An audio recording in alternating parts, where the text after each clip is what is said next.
Assalamualaikum warahmatullahi wabarakatuh.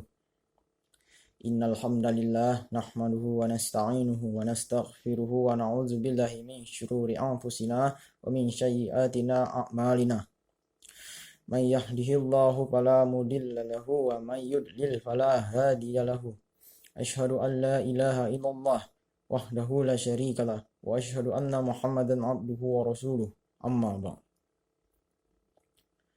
Qala Allah Ta'ala fil Qur'anil Karim, ya ayyuhalladzina amanu taqullaha haqqa tuqatih wa la tamutunna illa wa antum muslimun.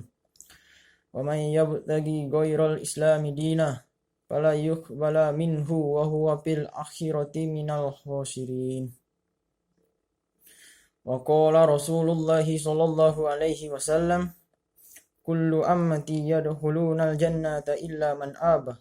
Qalu ya Rasulullah wa man ya'aba? Qala man ata'ani dakhalal jannata wa man 'asani faqad aba.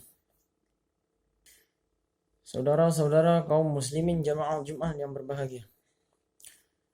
Sudah sering kita melihat antrian peminta baik yang datang ke rumah-rumah di tengah jalan ataupun yang sudah punya jadwal mingguan tersendiri, yaitu pada hari Jumat. Tatkala para jamaah bubar dan selesai melaksanakan sholat Jumat, mereka berbondong-bondong mencegat setiap orang untuk dimintai sedekah, dan anehnya hal ini bukan suatu yang tabu lagi bagi kalangan umat Islam. Mungkin karena selalu mendapat santunan yang sudah dapat menutupi sebagian kebutuhan hidup mereka. Ditambah mudahnya pekerjaan ini didapatkan sehingga profesi sebagai pengemis ini pun menjamu di mana-mana, bahkan menjadi sumber mata pencaharian hidup. Yang sering menimbulkan salah paham adalah ungkapan seperti jangan memberi sedekah kepada peminta-peminta. Kenapa kita dilarang memberikan sedekah kepada mereka? Ya, padahal agama selalu menganjurkan untuk selalu memberikan sedekah. Bahkan Allah telah menggambarkan betapa besarnya pahala bagi orang yang suka bersedekah, sebagaimana firman-Nya yang berbunyi, Mathalul ladzina yunfikuna amwalahum fi sabilillahi kamathali habbatin ambatat sab'a sanabila fi kulli sumbulatin mi'atu habbah. Wallahu yudha'ifu liman yasha'. Wallahu wasi'un 'alim. Artinya, perumpamaan nafkah yang dikeluarkan oleh orang-orang yang menafkahkan hartanya di jalan Allah adalah serupa dengan sebutir benih yang menumbuhkan 7 bulir. Pada tiap-tiap bulir 100 biji, Allah melipat gandakan ganjaran bagi siapa yang Dia kehendaki. Dan Allah maha luas karunia-Nya lagi maha mengetahui. Quran Surat Al-Baqarah ayat 261. Islam mencela pengangguran dan peminta-minta. Agama Islam yang bersifat universal tidak saja berbicara masalah ritual dan spiritual, tetapi juga menyoroti segala permasalahan sosial yang selalu dihadapi umat manusia. Salah satunya adalah masalah pengangguran dan peminta-minta yang sangat dicela oleh Islam. Sebab hal ini merugikan masyarakat. Pertama, pengangguran dan peminta-minta menyebabkan tenaga manusia bersifat konsumtif, tidak produktif. Akibatnya mereka menjadi beban masyarakat. Kedua, pengangguran dan peminta-minta adalah sumber kemiskinan, sedangkan kemiskinan merupakan bumi yang subur bagi tumbuh dan berjangkitnya berbagai macam kejahatan. Ya, karena itulah Islam sangat menentang pengangguran dan mencela orang-orang yang tidak mau bekerja, padahal sebenarnya mereka mampu bekerja. Kemudian, memberantas kemiskinan. Islam yang datang sebagai pembebas bagi seluruh umat manusia selalu menganjurkan bagi setiap pengikutnya untuk memberikan sedekah. Bahkan sedekah dengan predikat zakat pun sudah menjadi kewajiban. Dan Islam sendiri mempunyai tujuan tertentu dalam bidang harta, diantaranya adalah memberantas kemiskinan secara bertahap, melarang hidup dalam kehinaan, serta mendistribusikan keadilan secara merata. Kemudian, bukan tradisi Islam. Islam mengajarkan kita untuk selalu bersedekah dan memberikan pertolongan kepada orang yang memerlukan. Tapi Islam tidak mengajarkan pengikutnya menjadi peminta-minta atau pengemis. Bahkan Rasulullah sendiri pernah menjelaskan bahwa orang yang membawa tambang pergi ke gunung mencari kayu lalu dijual untuk makan dan bersedekah, itu lebih baik daripada peminta-minta kepada orang. Itu sebagaimana sabdanya yang berbunyi, walladzi nafsi biyadihi ayya'khudha ahadakum hablahu fayahtatibu ala dhahri ghairul lahu min ayyatiya wajulan fayas'aluhu a'tahu au manahu. Artinya, demi jiwaku yang berada di tangannya, sungguh seorang yang mengambil tali di antara kalian kemudian digunakan untuk mengangkat kayu di atas punggungnya lebih baik baginya daripada ia mendatangi orang kemudian ia meminta-minta kepadanya yang terkadang ia diberi dan terkadang ia tidak diberi olehnya. Hadis riwayat Al-Bukhari. Dan beliau juga memberikan uswah kepada kita agar jangan meminta pertolongan selama kita masih mampu untuk mengerjakannya. Bukan berarti kita ingin menghindari kewajiban kita sebagai muslim dan sebagai makhluk sosial, yang walau bagaimanapun di antara mereka yang meminta-minta tersebut memang pantas mendapatkan sedekah. Tetapi kita hanya berhati-hati agar jangan sampai terjerumus dan terjebak pada orang-orang yang hanya menggunakan pekerjaan mengemis sebagai topeng dan menampak luaskan kemiskinan. Dan terlebih lagi yang kita takutkan adanya anggapan bahwa Islam adalah agama bagi orang miskin dan terbelakang.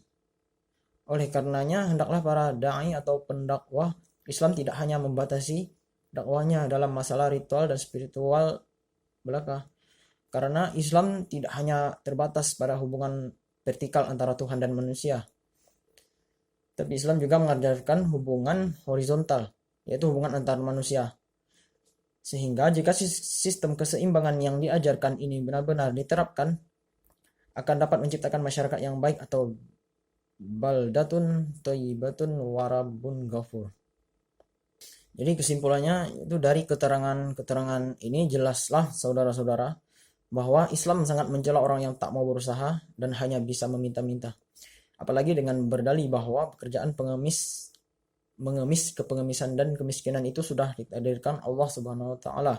Rasulullah Shallallahu alaihi wasallam pernah bersabda, "Lau annakum tatawakkaluna 'alallahi haqqa tawakkulihi la razaqakum kama yarzuqut tayru taghdu himasa wa taruhu bitona." Artinya itu, sekiranya kamu bertawakal kepada Allah dengan sebenar-benar tawakal, tentu Allah memberi rezeki kepadamu. Seperti halnya Allah memberikan rezeki kepada burung yang pergi dalam keadaan lapar, tetapi pulang dalam keadaan kenyang. Hadis riwayat Ahmad, At-Tirmizi dan Ibnu Majah, Sahih dan Al-Hakim dari umat. Kemudian bagi orang-orang kaya, jangan hanya bisa menumpuk harta dan berfoya-foya tanpa peduli bahwa di dalam harta mereka terdapat hak peminta-peminta dan orang yang hidup di dalam keluarga kekurangan. Sebagaimana yang telah dijelaskan oleh surah Al-Dzariyat ayat 19 yang berbunyi, wa fi amwalihim haqqul lis-sa'ili wal mahrum. Yang artinya, dan pada harta-harta mereka ada hak untuk orang-orang miskin yang meminta dan orang miskin yang tidak mendapat bagian. Itu Az-Zariyat, Quran surat Az-Zariyat ayat 19. Bahkan kalau kita telah kembali beberapa ayat Al-Quran yang turun di Mekah sangat mengancam arogansi orang-orang kaya Mekah yang tidak peduli terhadap fakir, miskin, dan anak-anak yatim. Allah menegaskan dalam firman-Nya, "Ara'aita alladzi yukadzibu bid-din, fadzalika alladzi yad'u'ul yatim wa la yahuddu 'ala ta'amil miskin." Itu artinya, tahukah kamu orang yang mendustakan agama? Itulah orang yang menghardik anak yatim dan tidak menganjurkan memberi makan orang miskin. Quran surat Al-Maun ayat 1-3. Dalam ayat di atas sangat jelas bahwa orang yang mendustakan agama atau hari kiamat disejajarkan dengan orang yang mencampakkan anak yatim dan tidak menganjurkan orang lain untuk menyantuni fakir miskin. Itu betapa hinanya derajat orang yang seperti ini, dan tak ada tempat yang layak baginya selain kawah api neraka yang membara. Ja'alanallahu wa iyyakum minal mu'mininal kamilinal mu'addina liwajibatihim ma'al mukhlisinnas sa'ilin. Astaghfirullahal azim li wa lakum alladzi la ilaha illallah wal hayyul qayyum wa atubu ilaih. Innal hamdalillah nahmaduhu wa nasta'inuhu wa nastaghfiruh wa na'udzu billahi min syururi anfusina wa min sayyiatina a'malina. Man yahdihillahu fala mudilla lahu wa man yudlil fala hadiya lahu. Asyhadu an la ilaha illallah wahdahu la syarikalah wa asyhadu anna Muhammadan abduhu wa rasuluh. Sallallahu ala nabiyyina Muhammadin wa ala alihi wa ashabihi wa sallam tasliman katsira. Qala ta'ala ya ayyuhalladzina amanu taqullaha haqqa tuqatih wa la tamutunna illa wa antum muslimun.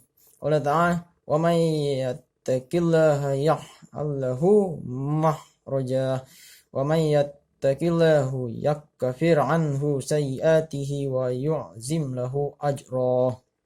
Innallaha wa malaikatahu yusholluna 'alan nabi ya ayyuhalladzina amanu shallu 'alaihi wa sallimu taslima. Allahumma shalli 'ala Muhammad wa 'ala ali Muhammad kama shallaita 'ala Ibrahim wa 'ala ali Ibrahim innaka Hamidum Majid. Wa barik 'ala Muhammad wa 'ala ali Muhammad kama barakta 'ala Ibrahim wa 'ala ali Ibrahim innaka Hamidum Majid. Allahumma ighfir lil muslimina wal muslimat wal mu'minina wal mu'minatil ahya'i minhum wal amwat. Allahumma inna nas'aluka min khairil kullihi ma 'alimna minhu wa ma lam na'lam. Allahumma aslih ahwalal muslimina wa arhis as'arahum wa aminhum fi awtanihim. Rabbana atina fid dunya hasanah wa fil akhirati hasanah wa qina adzaban nar. Ibadallah, innallaha ya'murukum bil adli wal ihsani wa ita'i dzil qurba wa yanha 'anil fahsya'i wal munkar wal bagyi ya'idzukum la'allakum tadhakkarun. Fadhkurullahal azim yazkurkum was'aluhu min fadlihi yu'tikum wa la dzikrullahi akbar.